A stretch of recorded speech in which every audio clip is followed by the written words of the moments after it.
na kwamba taratibu zote zinaendelea kama kawaida, na naamini tarehe ya mchezo itatangazwa hivi karibuni. Zote zinaendelea kama kawaida, na naamini tarehe ya mchezo itatangazwa hivi karibuni. Nikupigie simu tu tuulizane hapo, maana taarifa zinasambaa mitandaoni kwa kasi sana, na tukiachia taarifa iende sana mitandaoni mara nyingi inakuwa inaleta sintofahamu. Sasa kama chombo cha habari tunarudi kwa sababu kwenye peji yenu rasmi haijapostiwa na kwenye peji ya TFF haijapostiwa. Taarifa imetengenezwa kwa muundo wa bodi ya ligi, namna ambavyo huwa mnatengeneza taarifa zenu kwa umma, na tarehe ya leo na kila kitu cha leo, kwa maana inakuja taarifa kwa vyombo vya habari kutokea Tanzania Premier League Board, kila kitu edit paper ya kwenu na kila kitu cha kwenu.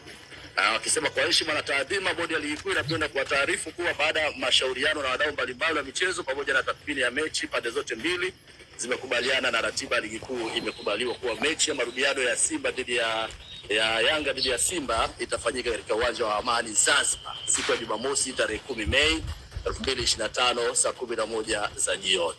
Na hapa akaweka vipengele vya kwao. Uamuzi huo ufanyika kuzingatia mambo kama hayo, na kuongeza usawa wa mazingira kiushindani kwa timu zote mbili, kuimarisha ushirikiano wa michezo baina ya Tanzania na bara na visiwani, kuwapa mashabiki wa Zanzibar nafasi ya kushuhudia moja ya mechi kubwa nchini na mambo kama hayo. Sasa na hapa chini kiandiko imetolewa na idara ya habari mawasiliano ya bodi ya ligi kuu Tanzania TPLB Aprili 25 kwamba wameiona taarifa WhatsApp. Je, imewekwa kwenye tovuti rasmi ya bodi ya ligi kuu Tanzania ama TFF? Haipo. Imewekwa kwenye kurasa zake za mitandao ya kijamii? Haipo. Kwa nini mtu uendelee kusambaza kwamba huyo mtu aliyekupatia hiyo taarifa ameitoa wapi? Kama kwenye kurasa rasmi za bodi ya ligi kuu Tanzania hakuna, kama kwenye tovuti ya bodi ya ligi kuu Tanzania wala TFF hakuna, yeye ameitoa wapi? Kwamba ameiiba ofisini ama ameitoa kwa nani?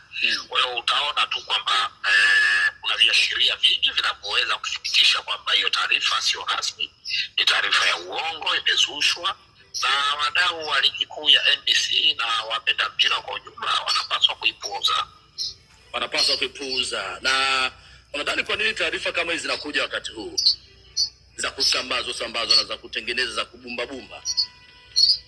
Sijui, labda kwa maana ni takriban mwezi mmoja. Kwa hiyo tunalifahamu hilo, na kwamba taratibu zote zinaendelea kama kawaida, na naamini